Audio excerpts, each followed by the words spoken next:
எதிர்நீச்சல் சீரியல்ல இன்னைக்கு எபிசோட்ல ஜனனிக்கு காத்திருந்த பெரிய கண்டம் நூலிழையில தப்பிச்சிருக்கு. நெய் பாட்டியில உடைஞ்சது சாதாரண விபத்துன்னு நினைச்சோம். ஆனா அதுக்கு பின்னால இருந்த பயங்கரமான ஆபத்து இப்போதான் வெளியே வந்திருக்கு.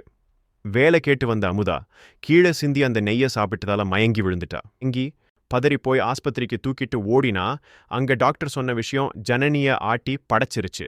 அந்த நெய்யில கொடிய விஷம் கலந்திருக்குன்னு தெரிஞ்சப்போ பகீர்னு இருந்துச்சு. அப்பதான் நந்தினிக்கும் ஜனனிக்கும் அந்த உண்மை உரைக்குது. அமுதா கையில பட்டு அந்த பாட்டில உடையாம இருந்திருந்தா என்ன நடந்திருக்கும்? அந்த விஷம் கலந்த நெய்யை வாடிக்கையாளர்களுக்கு பரிமாறியிருப்பாங்க. நினைச்சு பார்க்கவே முடியாத அளவுக்கு பெரிய அசம்பாவிதம் நடந்திருக்கும்.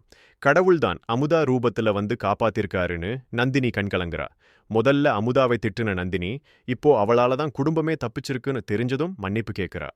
என் குடிகார புருஷனால கஷ்டப்படுறேன்னு அமுதா தன் கதையை சொல்லும்போது நந்தினி அவளுக்கு சாப்பாடு போட்டு ஆறுதல் சொல்ற காட்சி நெகிழ வச்சிருச்சு.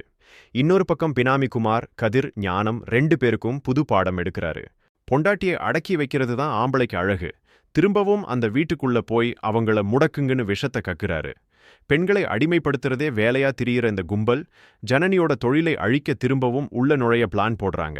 குணசேகரன் வேற வக்கீல் வச்சு கதிர் மேல இருக்கிற கேஸை முடிச்சுவிட ஏற்பாடு பண்றாரு.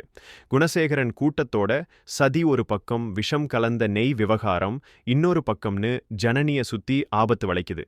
இதிலிருந்து ஜனனி எப்படி மீள போறாங்கன்னு தெரியல. தெய்வம் நின்று கொல்லும்னு சொல்ற மாதிரி அன்புக்கரசி வச்ச வினையிலிருந்து ஜனனி தப்பிச்சிட்டா. ஆனா திரும்பவும் கதிர், ஞானம் வீட்டுக்குள்ள வந்தா ஜனனி அவங்கள ஏத்துக்கணுமா இல்ல விரட்டி அடிக்கணுமா? உங்க கருத்தை கமெண்ட்ல சொல்லுங்க.